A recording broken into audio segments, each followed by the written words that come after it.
احنا اليوم في منطقة الأزهر بالقاهرة الفاطمية في شارع المعز لدين الله. يعتبر هذا الشارع أكبر متحف مفتوح للآثار الإسلامية، بالإضافة إلى عمره الكبير، حيث تأسس هذا الشارع عام 969، يعني عمره الآن أكثر من 1000 عام. هذا الشارع يحتوي على أكثر من 30 أثر سياحي، بالإضافة إلى كثير من المحلات التجارية اللي تشمل أنواع البضائع المختلفة، من صناعة النحاس إلى الفضيات إلى الأقمشة. خليكم ويانا، راح نعمل جولة كبيرة في هذا الشارع. خليكم ويانا وخلينا نشوف ايش راح يصير.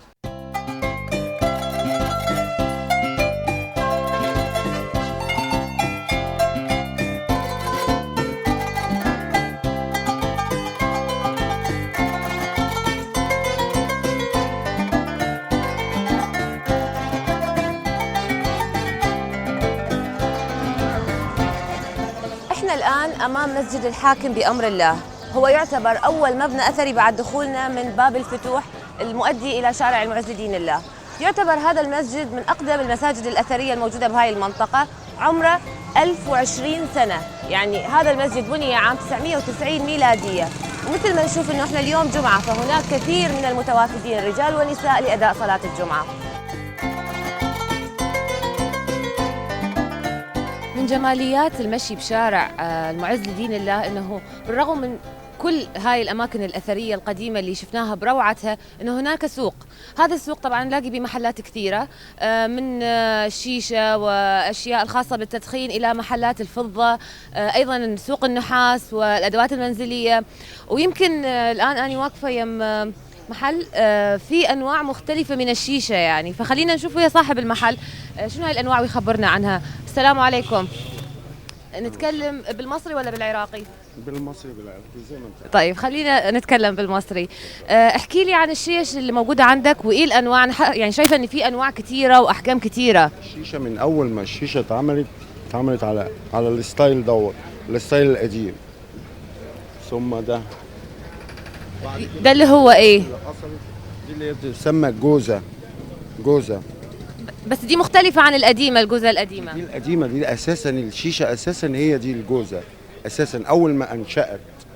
دي بعديها اللي هي التطورات اللي هي الحاجات ديت اللي هي 1 2 3 استانلس، اذا كان نحاس، من جميع انواعه.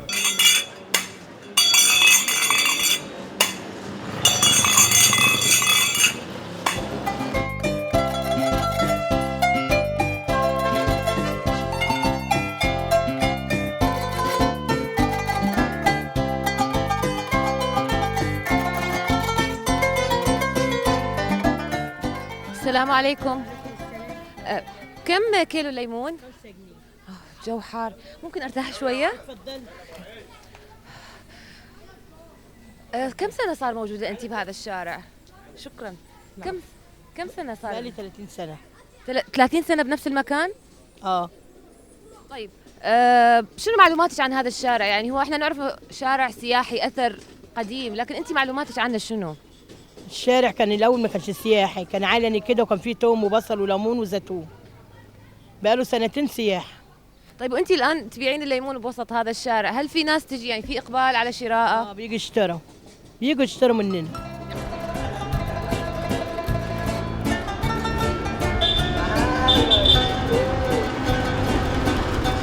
مشروع تطوير وإعادة إحياء شارع المعز لدين الله كان من أهم المشاريع ضمن خطة وزارة الثقافة والحكومة المصرية في إحياء القاهرة التاريخية.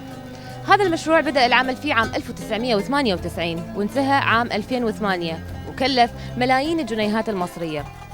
نلاحظ هنا في هذا الشارع أنه هنالك طرز معمارية كثيرة، تبدأ من المرحلة الفاطمية وانتهاء بمرحلة الحكم العثماني التركي.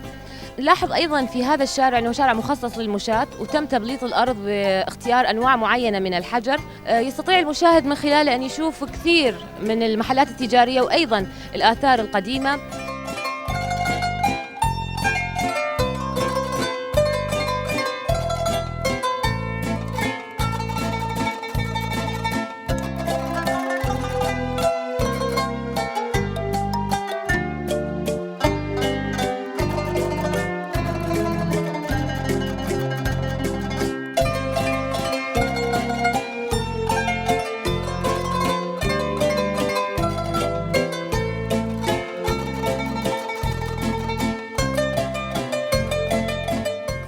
الآثار التاريخية القديمة اللي موجودة في شارع المعز لدين الله تتضمن عدد كبير من المساجد، القصور، الكتاتيب، الخانات، الحمامات، المستشفيات وأشياء كثيرة. هذه الأماكن رعي فيها عند ترميمها وإصلاحها أن تحتفظ بهويتها المعمارية القديمة، وأيضا في حال إضافة بنى جديدة، محلات أو بنايات أخرى، تكون لها نفس الهوية المعمارية اللي موجودة في شارع المعز لدين الله.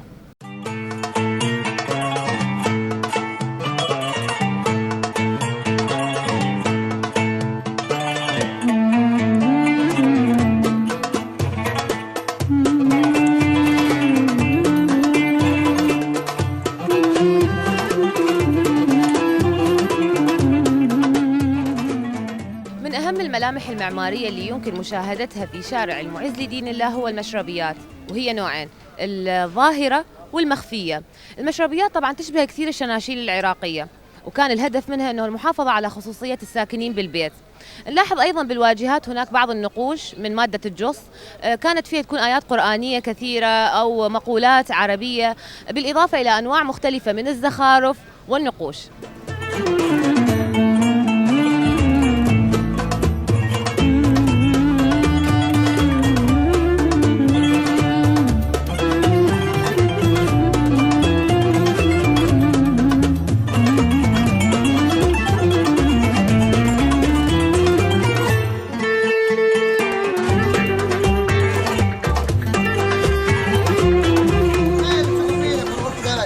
السلام عليكم.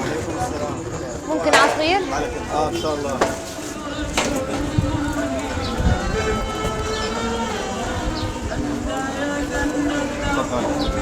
شكرا معلم.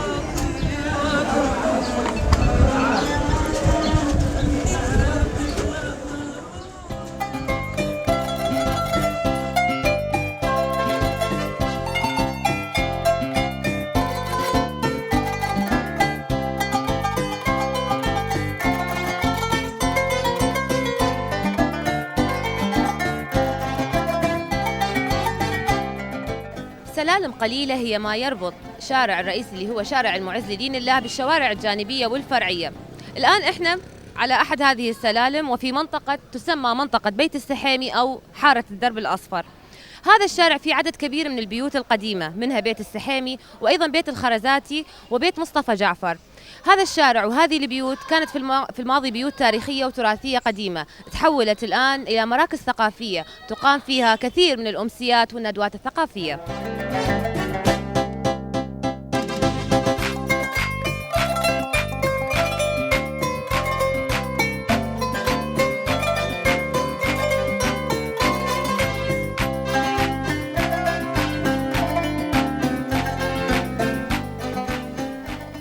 أثناء جولتنا وجدنا أمامنا تحفة معمارية رائعة، لكنه مع الأسف ما كان في أي قطعة أو اسم يدل عليها، فقررنا أن نستعين بأحد أصحاب المحلات المجاورة حتى يتكلم عنها. مساء الخير. اهلا وسهلا، مساء الخير.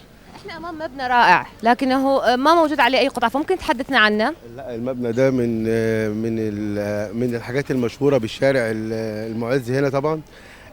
هو عبارة عن سبيل عبد الرحمن كتخدة. ده سبيل من ايام المماليك، العهد المماليك. اعتقد ان هو اكتر من 500 600 سنه مبني، دي تحفه معماريه اكيد يعني. وده كان عباره كان مكان بيستقبل الغرباء عن البلد، على اساس ان هم كانوا بينزلوا فيه كضيوف وكلام من ده في المكان هنا. طيب والان هو مستخدم؟ هو دلوقتي مستخدم كمتحف او كمزار سياحي، بيجي بيشوفوا بعض الناس اللي بتزور الشارع بمعنى اصح، وبعض الاجانب اللي غاويين حته الاثار طبعا اكيد.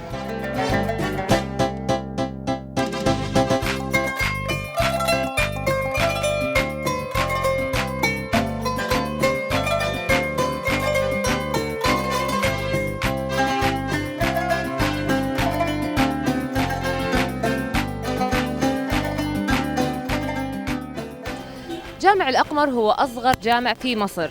أنشئ هذا الجامع عام 1125. مثل ما نشاهد لونه أبيض، لهذا يعتقد أنه سمي بالأقمر لأن لون الحجارة يشبه لون القمر. من مميزات هذا الجامع أيضا أنه منخفض عن مستوى سطح الأرض، بالإضافة إلى ذلك واجهة هذا الجامع مليئة بالمقرنصات والزخارف والخط العربي.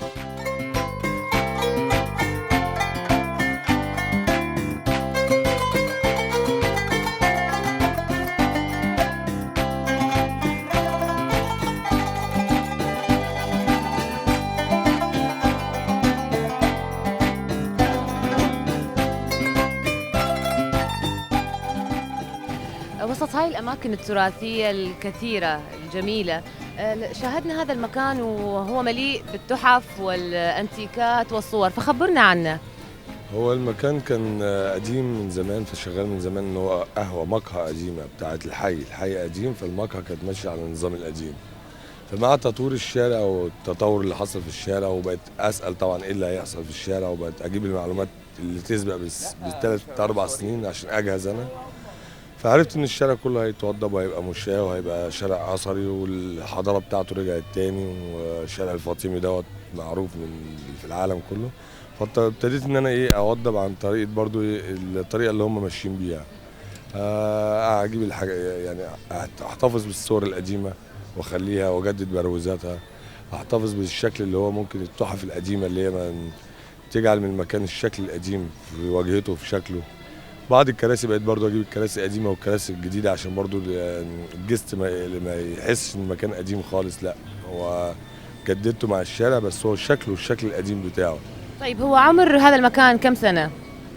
عمره كأصلا كمقهى عمره نقول مثلا من سنة 60 سنة 65 كده، يعني في السبعينات. أقدم الأنتيكات اللي موجودة ممكن عمرها كم سنة؟ يعني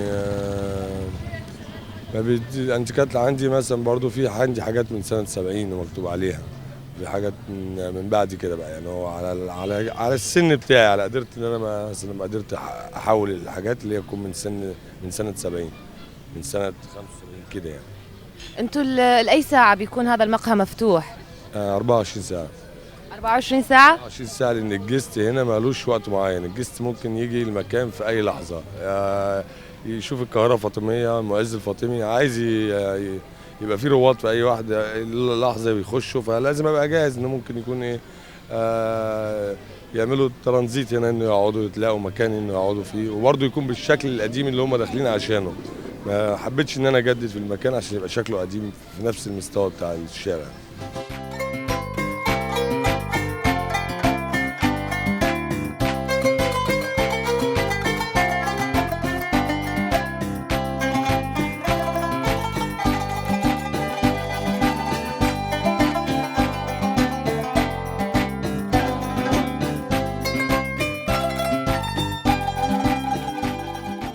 شارع المعز لدين الله اللي يبلغ طوله 1200 متر محاط بأحياء مهمة جدا وحيوية جدا في القاهرة، مثل خان الخليلي، المسكي، الغورية والسكرية.